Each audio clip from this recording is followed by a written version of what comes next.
Like, I have to read you something. I have one of my best friends is a 70-year-old retired teacher. His name's Bob Wood. He lives in Columbus, Ohio. So when I mentioned to him that I was going to be talking to you guys, he says, and I quote, "OMG, tell Jake he's my favorite performer and that I want to adopt him.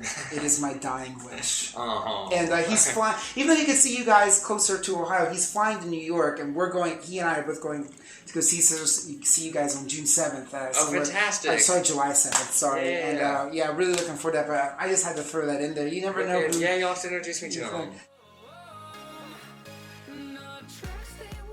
Whenever you're working with different people, it always kind of changes your songwriting process, but that's a good thing because everyone works in different ways, so you kind of work in a different manner depending on who you're working with. But I wasn't really worried about it diluting our sound because whatever the case may be, we still have the reins. I mean, we're co-producing everything as well, so it's still kind of all going through our filter. It's not like someone's driving the boat and, without us there, because, and we're producers ourselves, so we know what we're doing, and we know what we like and what we want to hear and what we want to sound like. So I just think it keeps things exciting rather than, diluting it. But there does come a point where, when you do work with a bunch of different people, like, I knew this record would be like a total grab bag of sounds and styles and stuff, but you do, like, hit a point where you want it to sound like it's all coming from the same album. Yeah, absolutely. So it won't be so disparate. And there are moments where you're like, okay, you're listening to everything together, and you're like, this actually needs work to kind of adjust stuff to make it sound like it's on the same record. It's definitely a lot of relationship stuff. Somebody said today that they got a lot of like testing the boundaries of relationships on the record, and I thought that was really astute, and I hadn't really thought of that myself.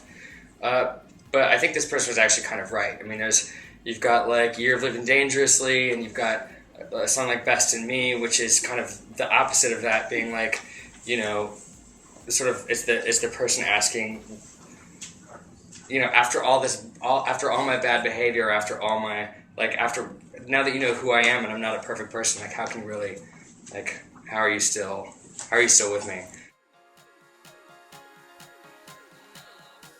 Calvin was just, I've known Calvin for a while and I've worked with him before.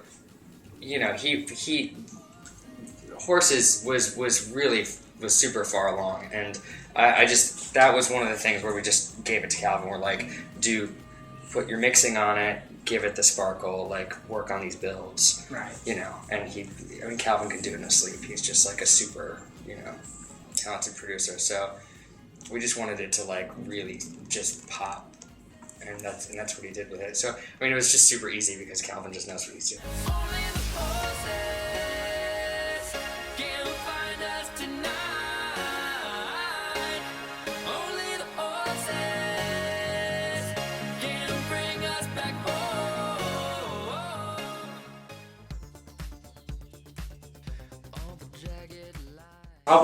Probably the last song in the album somewhere. Yeah. Just because I like the sentiment of it and how it sounds, and I like the sort of finality of it. I enjoy it now more than ever. I love going out, and I love club culture, and I love dance music. And I've just even been getting like kind of deeper into it. I've befriended so many DJs the last couple years and just been really inspired and influenced by them. And this last year, a friend of mine and we taught ourselves how to DJ, and have just been DJing a ton, and whenever we can, and it's just been a blast. It's been really, really fun, and it's definitely changed the way I listen to music a bit, and I've just been having so much fun with it. So now when I go out, I want to be DJing more than anything. Yeah. It's hard for me to sometimes go out now, unless there's a DJ I'm going to go see. I do feel like we're still a New York band. I don't think this band could come from anywhere but here. Even though we all came from different parts of the States, I think that it was only here that we could sort of gather and make it happen.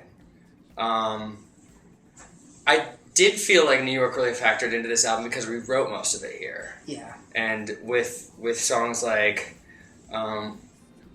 like Let's Have a Kiki. It's really referencing New Yorkers and the way that New Yorkers talk, and it's talking about all of us here, and I was more so I think than our last couple albums. I feel like this is a really New York record.